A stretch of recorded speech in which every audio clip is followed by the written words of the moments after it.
Hello mga pangyaw, welcome back to my channel again. Ito pa, meron pang nagtanong dito, sabi dito, Hi po, ask ko lang po kung pwede po ba may tattoo sa Hong Kong. Actually, na-reply ako na siya na sabi ko, pwede po. Yes, kung meron na kayo, I'm not encouraging you na magpatatua. I'm against pagpapatato.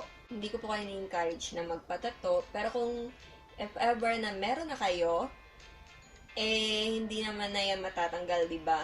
Sa pagkakalam ko, hindi na yan matatanggal. At pwede, meron pong mga pumupunta dito na may mga tattoo sila and then mag-work sila dito. Ang pinaka-importante po kasi, yung makapasa sila sa ang tawag dito, medical. Kailangan physically fit yung lumabas na result ng medical exam nyo. So, yun yung pinaka-importante.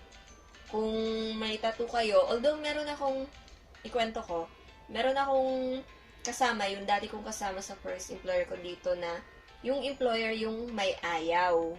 So, siguro tatanungin naman kayo niyan. Pero mostly naman, wala silang pakaalam kung may tattoo ka o meron. Basta, physically fit ka. Pero siya, maliit lang naman yun, pero nasa paa niya yung kita. One day, nakita siya ng employer namin na, yun nga, nakita sa paa niya.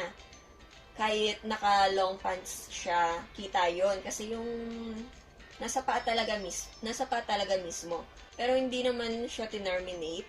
Wala man sigurong gagawa. Pero pinagsabihan siya na kailangan lagi siyang magsuot ng medyas.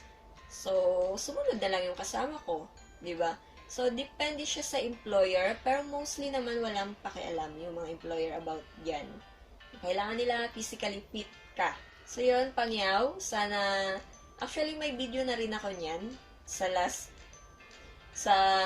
main channel ko, pero, yun, inulit ko ulit na sagutin para sa inyo, para sa mga susunod.